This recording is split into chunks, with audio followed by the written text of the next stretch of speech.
आर्थिक विकास की प्रक्रिया कई कारकों पर निर्भर करती है, जो यह तय करते हैं कि कोई देश कितनी तेजी से और कितनी प्रभावी ढंग से आगे बढ़ेगा। इन्हीं कारकों को आर्थिक विकास के निर्धारक तत्व कहा जाता है। सबसे पहला और महत्वपूर्ण निर्धारक है प्राकृतिक संसाधन। भूमि, जल, खनिज, वन और जलवायु की उपलब्धता कृषि और औद्योगिक विकास की नींव रखती है। जिन देशों के पास प्रचुर प्राकृतिक संसाधन होते हैं, उनके पास विकास की बेहतर संभावनाएं होती हैं, बशर्ते उनका सही उपयोग किया जाए। दूसरा प्रमुख तत्व है मानव संसाधन। जनसंख्या का आकार, उसकी शिक्षा, स्वास्थ्य, कौशल और कार्यक्षमता उत्पादन और विकास में निर्णायक भूमिका निभाते हैं। शिक्षित और कुशल श्रम शक्ति उत्पादकता बढ़ाती है और आर्थिक प्रगति को गति देती है। पूंजी निर्माण भी आर्थिक विकास का एक आवश्यक आधार है। मशीनों, कारखानों, सड़कों, बिजली और तकनीक में निवेश से उत्पादन क्षमता में वृद्धि होती है, जिससे रोजगार और आय दोनों बढ़ते हैं। इसके साथ ही प्रौद्योगिकी और नवाचार विकास को तेज करते हैं। आधुनिक तकनीक, अनुसंधान और नई खोजें उत्पादन को अधिक कुशल, सस्ता और प्रतिस्पर्धी बनाती हैं, जिससे अर्थव्यवस्था वैश्विक स्तर पर मजबूत होती है। उद्यमिता आर्थिक विकास की प्रेरक शक्ति है।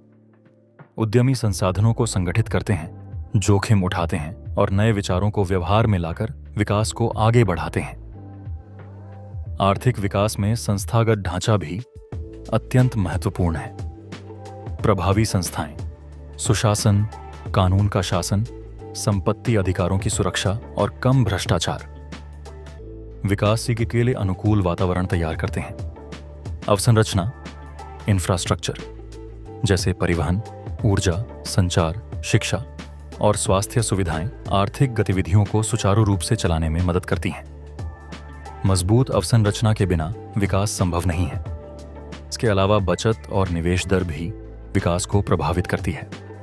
अधिक बचत से अधिक निवेश होता है, जो दीर्घकालीन आर्थिक वृद्धि को प्रोत्साहित करता है।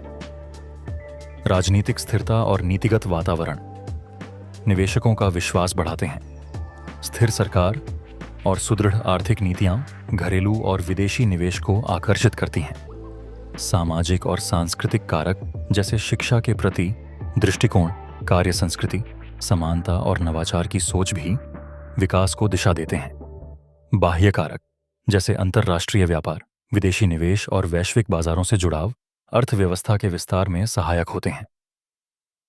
अंततः जनसांख्यिकीय कारक, जनसंख्या वृद्धि दर, आयु संरचना और आश्रित अनुपात विकास के परिणामों को प्रभावित करते हैं।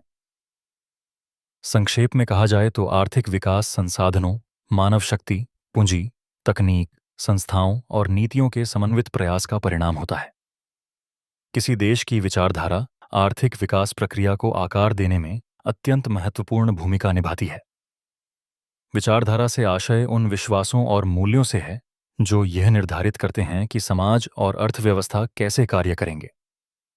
विचारधारा सबसे पहले आर्थिक प्रणाली का मार्गदर्शन करती है। क्या देश पूंजीवाद, समाजवाद या मिश्रित अर्थव्यवस्था अपनाएगा? इसके आधार पर सरकार की नीतियां तय होती हैं।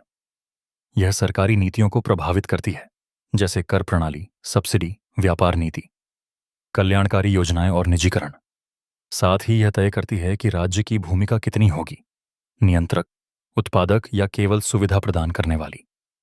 विचारधारा संसाधनों के आवंटन को भी प्रभावित करती है। क्या बाजार के माध्यम से या सरकारी योजना के जरिए? इसके परिणाम स्वरूप दक्षता और समानता पर असर पड़ता है। आय वितरण और सामाजिक न्याय से जुड़े निर्णय भी विचारधारात्मक सोच पर निर्भर करते हैं। यही सोच गरीबी उन्मूलन और सामाजिक सुरक्षा योजनाओं का आधार बनती है। प्रो मार्केट विचारधारा उद्यमिता और नवाचार को प्रोत्साहित करती है, जबकि राज्य केंद्रित विचारधारा निजी क्षेत्र को नियंत्रित या निर्देशित करती है। इसके अतिरिक्त विचारधारा शिक्षा, स्वास्थ्य, लैंगिक समानता, पर्यावरण और सामाजिक कल्याण जैसी सामाजिक प्राथमिकताओं को भी निर्धारित करती है, जो सतत विकास के लिए आवश्यक हैं। यह वैश्वीकरण के प्रति दृष्टिकोण को भी आकार देती है। विदेशी व्यापार, निवेश और अंतर्राष्ट्रीय सहयोग के प्रति खुलापन या प्रतिबंध। सबसे महत्वपूर्ण बात यह है कि विचारधारा देश को दीर्घकालीन दृष्टि प्रदान करती है, जिससे विकास रणनीतियों में निरंतरता बनी रहती है। इस प्रकार विचारधारा किसी भी अर्थव्यवस्था के विकास की प्रक्रिया का एक महत्वपूर्ण निर्धारक है। यह नीतियों, संस्थाओं और प्राथमिकताओं को दिशा देती है। एक संतुलित और व्यावहारिक विचारधारा जो आर्थिक वृद्धि के साथ साथ सामाजिक न्याय को भी महत्व देती है, सतत और समावेशी आर्थिक विकास के लिए सबसे प्रभावी मानी जाती है।